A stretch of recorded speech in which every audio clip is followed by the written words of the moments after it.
Hindi. Gets nyo? Parang nag-late reaction yun. Nag-isip pa siya. Isipin niyo yung ginawa ng Innocent Tembolate. Ito. Bumaba ng bundok. Oh, hindi, tsaka yung sa mga sinabi, isipin nyo yun. Oh, ano pa? Pero hindi nyo alam, part 1 pa lang yun.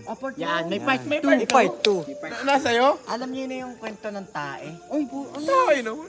Hindi na tatlong bansang naglalaban para sa tae. Ay, yan ah. Pero medyo narinig ko na yan. Pero iba to, iba yun. Iba, iba. May twist. Pare, may twist. Sige. May tatlong bansa. Yan. Anong bansa yan? Amerika, yung Indian. Indiano. Madumi, mga madumi. Siyempre, Philippines. Culture, oh. Yung Amerikano.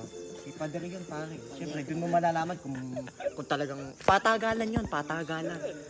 Tang ina. Kinig na kinig, Kunin mo Gino. yung Amerikano. Nang ano? Tayo, yun tayo. Amerikano yan, Amerikano. Contest nga yung kota. Contest nga, contest. Pinagting ganun. Pare, mga kwareting pader dito.